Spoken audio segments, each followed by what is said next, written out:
My name's Dave Dubeau, founder of MoneyPartnerFormula.com, and this show is built for everyday real estate investors who are actively doing deals and looking to scale using other people's money. So if you're an active real estate investor and you want to get featured on this show to talk about your own real estate and capital raising experiences, then just go to daveinterviewsyou.com. Now let's get rolling with this episode, and remember to subscribe for daily interview content. Hey folks, welcome back. Today my special guest is Jeff Holst, and Jeff is a very successful real estate entrepreneur. He kind of bounces back and forth between, I think it's Chattanooga, is that right, Jeff? Yeah, Chattanooga. San Juan, Puerto Rico, and he's very active real estate guy, plus the author of No Bad Days, How to Make Every Day Great. And this just come from BS that Jeff came up with. He actually lived this. So Jeff, forgive me if I slaughter this, but my memory of kind of the snapshot of your backstory is you're a successful lawyer, traveling around the world, doing cool stuff, living a good life, starting to, I can't remember if you'd started in real estate yet or not, but things were going pretty good. And then all of a sudden, within a very short period of time, you were on death's door and bankrupt. Yeah. And then you turned that all around and became financially free, like within 7 years of all of that happening. Is that? Yeah, like 6.5 really. People like it's easy to gloss over that, right? That's like the dash between our birth and death almost. But yeah, so I want you to fill in the gaps there because I dashed over it for sure. Yeah, there's a lot more to it than that. But yeah, the basic short version is I was a bankruptcy attorney in West Michigan. I actually didn't have real estate other than like a primary residence back then. I always wanted to do real estate. And it took, a life-threatening illness. I got diagnosed with leukemia, and being told that I was probably going to die. Like my white blood cell count was very, very high when they diagnosed me. And I spent not a long time, but enough time believing I had weeks to live, like about 3 or 4 days there. And then they figured out what kind of leukemia I had. And they said, actually, we got a treatment that might work. And it did work. So it would be a lot worse, right? Wow. Yeah, I still take oral chemotherapy every single day, though. So I've been on that since 2008 now, which at the time when it came out, the drug was pretty new, experimental, and now it's gone generic. That's how long I've been on it. So yeah. I'm very fortunate that I got on it when I did, because the life expectancy for someone with the type of leukemia I had 2 years before I was diagnosed was like the 5-year survival rate was in single digits. And well, that's what took my father out. Actually. Yeah. So yeah, a little bit familiar with that. Yeah. So there's a few different versions, of course, and some of them are more treatable than others. But yeah, it was a scary time for sure. And the biggest problem was I couldn't work for a big chunk of time. Yeah. And I had this law firm that if you run a business, so you know how these things go. But I was spending about $6,000 a week to break even, which was fine when we were making $8,000 or $9,000 a week, right? Yeah. But when it went to $0,000 a week and still had to spend $6,000 a week on all these long-term contracts, we were having television commercials when I wasn't taking new clients. It was like not exactly an ideal marketing situation. Yeah. But we got through it, just build up a big pile of debt. And I thought, well, I might die. I don't know how long this treatment's going to work. I need to do something to produce income in case I can't work. And so I started buying real estate right after bankruptcy, like literally like my first piece of real estate I bought less than 6 months after filing bankruptcy. Well, you're a bankruptcy attorney, so you kind of do the ins and outs. So that was one silver lining there. But yeah, it helped. I mean, at least I knew what to expect. Yeah. But I mean, the reality is bankruptcy is not great for buying stuff because it kind of messes with your credit. Yeah, it really messes with your credit. I did have the advantage of, when I started buying real estate was 2011. So stuff was a lot cheaper than it is now. Yeah. But we bought the first deal. I mean, I had a law degree and an MBA, so I got a good job. I got a signing bonus to take a corporate job. I never thought I would have a corporate job, but I agreed to do it for 2 years. It ended up being 6. And then after 6 years, when they were getting ready to sell to an even bigger publicly traded corporation, I thought, I can't do this anymore. So I took 6 months severance, but fortunately I'd been really motivated. So at that point we had about 50 single family houses, all free and clear. So 6 years from literally a negative net worth, because I had 100,000 in student loans that didn't go away, to a pretty nice portfolio. So So what's the portfolio look like fast forward now to 2025? Are you still focusing on single family homes, or you? No, I have a few left, but I started selling them. So I quit my corporate job in 2017.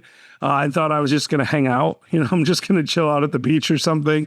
I got bored in about 2 weeks, like you do when you're a high producer, and then you're all of a sudden have nothing to do. And so I thought, well, I'm going to help people buy real estate. I might as well learn about some new form of real estate. So I started doing small apartment buildings, like 10, 12, 20 units, that sort of size. And I really like those B and C class and B neighborhoods. Mid-size multi is what I would call them. And there's not a lot of competition. Particular market area, or are you around your neck of the woods? Yeah. So my strategy has always been to only buy where I know. Okay. So I'm from Michigan and I live in Chattanooga. So I bought in Michigan and Chattanooga. Okay. That was really the whole strategy. It was like, at least I know what I know. And now we've expanded a little bit more, but everything that we have is either within 50 miles of where we started in the southeast side of Michigan, like outside of Detroit, like north of Detroit a little bit, or within 50 miles of Chattanooga. Like that's still, that's the main stuff. I mean, I bought a place in Puerto Rico, but that's, it's technically an Airbnb property, but I rarely even put it on Airbnb because it's where I live essentially. Mm-hmm. So other than that, I've focused on those two areas. So very cool. So these days, what is kind of your, if any, what's your exit strategy with these multifamilies? Yeah, so we do syndicate a little bit. And so the deal is a little bit different when we're raising other people's money than when we're doing it ourselves. So when I do it myself, I'm just a buy and hold, buy for cash flow, hold it forever kind of strategy. Like personal portfolio? Yeah, personal portfolio stuff. And, maybe it's a small JV. I might have one or two partners, but the idea is to hold it for the cash flow. And then you refinance every 3 to 5 years and get a chunk of cash and then repeat the process is kind of the strategy.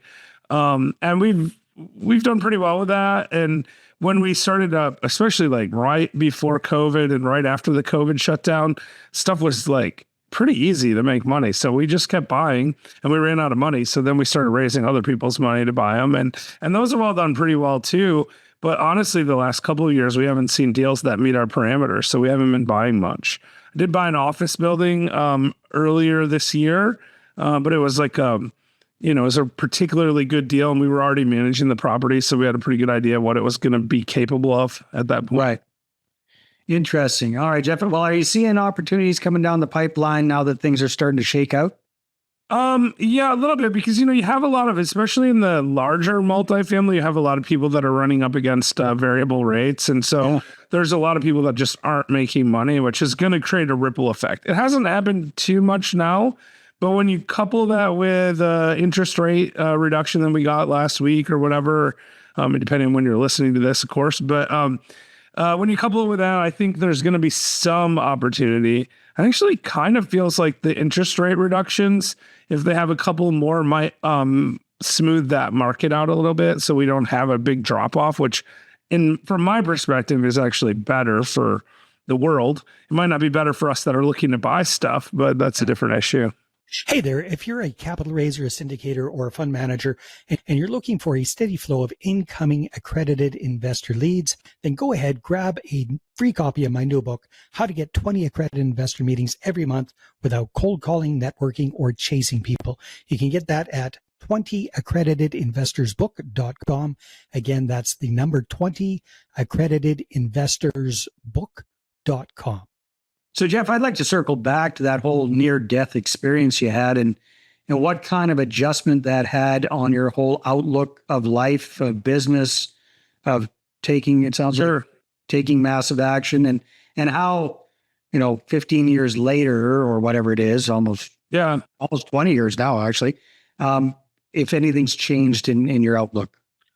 Yeah. So, I mean, obviously, that was a big change when I experienced it at the moment. But I mean, the thing is, like, I take that daily pill, right? It's a chemotherapy pill every day. And it's like a daily reminder of my own mortality. So it's kind of centered me on this.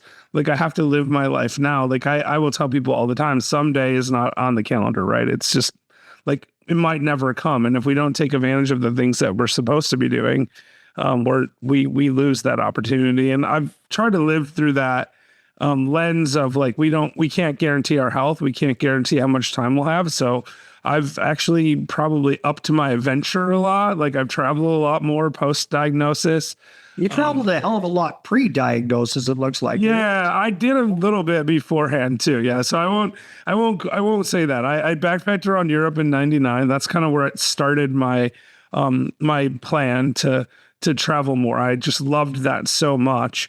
And then I went to Egypt in 2000 and 2006. I went back to Egypt because I thought my now ex-wife should see it. And then people kept saying, "Oh, that's so great. You're going to the Middle East. I wish I would." And I'd be like, "Well, I like it. Let's go back." So I started going with people there. But that was probably the extent of it. Like a couple of Europe trips and a couple of Egypt trips, prior to getting diagnosed. But post that, I've tried to take a month off every other year and travel for a whole month. So now, like you said, it's been a while. So there's 15 years in there. So there's 7 or 8 of these month-long trips that have occurred during that time. And that's been fantastic. But I've also like squeezed in a lot of, weekend and week-long trips during that time as well. So yeah, I hear you, my friend. My wife and I are into travel as well. So we don't get a month off at a time, but we try to take a couple of weeks off 2 or 3 times a year actually, and go different places. We just got back from Portugal a couple of weeks. Nice. Yeah, I've heard good things about Portugal. I need to get there. Oh, yeah. Gorgeous. No, that's that. And now you spent a lot of time in San Juan, Puerto Rico. I used to actually live not in Puerto Rico, but in Costa Rica. So familiar with the whole Latin lifestyle. What do you like about Yeah, so I love Costa Rica too, by the way. It's a beautiful country. But Puerto Rico is interesting. So I started going there actually more than 20 years ago. Went there first on my honeymoon from my ex-wife, and I went there. And I always liked it because of that, because it's an easy place to travel to because you don't go through customs. Yeah. So it makes for a really good weekend Caribbean type trip. And there's a lot of history there. It's a 500-year-old city. So you've got the fortified city in Old San Juan, but you also have a tropical rainforest. You've got great snorkeling and diving options. Plus, you have the cultural change. So it feels like you're in a foreign place, even though from a technical perspective, it's part of the U.S. So I went there during COVID, though, because of the COVID rules. And I'm talking like a year into COVID now. I wanted to get out of the country, but there were still if you want to come back to the country, you have to have a negative COVID test rule in place. And I realized that Puerto Rico didn't have that rule. Like you had to have a negative COVID test to go to Puerto Rico, but because it was considered a domestic flight, there was no one checking you on the way back. And I didn't want to get stuck somewhere. So I went with a buddy of mine for a long weekend to San Juan. He was going through a divorce at the time, and we just wanted to get away. And when I was there, I met up with a real estate developer I know that was living there. He's not anymore. And he was telling me about the tax incentives, and there's like a bunch of tax incentives there. And I thought, that's pretty interesting. And so I made a note to look into it. And within a few days of making that mental note, I decided I wanted to live there. I never actually successfully moved there or applied for the tax incentives, but I realized that there were so many really cool things going on. Like you have all the cultural stuff from being in a Latino community, but you also have this like influence from America plus with all the tax incentives. You have like a wild west of entrepreneurship going on there. So they don't have tax on cryptocurrency. So you have all kinds of cryptocurrency people, but you have all kinds of real estate people, and you have just all kinds of people just doing all kinds of really interesting tech plays. And I was like, I want to be around that. So nice. That's the main reason I've been going back, is I've just made some really good friends. We've started a couple of businesses there now. We started our own cigar line, Puerto Rican hand-rolled cigars. We started, we're raising money now for a shipyard to build sailing catamarans that are U.S. Coast Guard certified for the charter market. So we're doing 65-foot sailing yachts. Wow, you're up to all sorts of cool stuff. Real estate wise, where do you see yourself taking the business over the next year or two? So there's potentially some strategic refinances to do. I'm always looking for deals. Like I still do a flip or two here and there. I like to make money. So when I see something out there, but the truth is, I actually am in a deleverage position now where I want to like start getting rid of leverage. So immediately following COVID, I was going on social media all the time telling people borrow as much money as you can because inflation is higher than the rate they're charging us for interest. Now the opposite is true. So I feel like it's time to scale back on my leverage. So I'm trying to strategically get rid of certain properties. But I'm not in a rush because everything's cash flowing. So, and I think with AI, it's unlikely, but it's possible that we could see actual deflation, and debt is what kills you in deflation. So I feel like having a little bit less leverage increases my safety, and I'm more concerned with living the best version of my life than growing my real estate portfolio. So I'll do things that make sense, but I'm not going to stretch to do it. Interesting.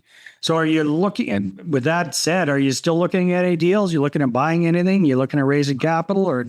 Yeah. Well, so the only thing I'm raising for is the shipyard right now, because I think that's a real opportunity there. But yeah, I mean, we're still looking at deals. Like I probably look at 10 apartment buildings a month or something. I just haven't seen any that I love. And again, I mean, that's not to say there aren't deals out there. It's like I'm looking in a very specific type of asset, new markets, and mostly Chattanooga. I haven't actually bought anything in Michigan in quite a while. We still have about 150 units up there, so I would consider it if something came up, but I'm not looking actively there because the population of Michigan is on a slight decline trajectory, where like Tennessee and the Southeast in general is growing, and I'm also a fan of growing markets over declining markets. So of course, I feel like these markets are a better option at this point. So yeah, I know I'm looking, but if I don't see something, I don't jump at it. And I'm also looking in Puerto Rico now. Puerto Rico's got really interesting opportunities as well. They have a declining population, which makes it a little tricky, right? But their population has stabilized, where it had been going down for 50 years. Since Hurricane Maria in 2017, the population dropped quite a bit right after that, and it has sort of come back now since then. So I actually feel optimistic about. Oh, plus with those tax breaks, sounds like a lot of mainlanders are heading over to Puerto Rico. It's wild. I mean, it's less people than you would think. I think there's 30,000 people that applied for tax grants or something like that the last time I looked. I mean, not all of them will get them or stay. So it might be 20,000 people that have actually moved to Puerto Rico for that. But of course, those things create opportunity. They create jobs, which causes less Puerto Ricans to leave. Because this is the big problem Puerto Rico has, is whenever the economy is sluggish in Puerto Rico, a lot of Puerto Ricans will pack up and move to the U.S. because they're U.S. citizens. It's the same as if, you and I decide to move from Tennessee to Georgia or whatever. It's a little more complicated because you got to get on a plane. But other than that, it's pretty much the same concept. They don't need work permits or visas or anything like that because they're U.S. citizens. And as a result of that, they have a bit of a brain drain. The people that are becoming doctors and lawyers and stuff have huge incentives to go to the mainland where they can make more money. And so there is a little bit of a problem there, but by turning the island around and the economic activity that's taking place there, it's slowing that, and it may eventually turn it around. The other thing that's interesting about Puerto Rico is that their economy is only single digits from tourism. Most of the Caribbean islands, it's like 70, 80% from tourism. In Puerto Rico, it's like 9%. So there's a lot of growth in the tourism sector that's still possible there.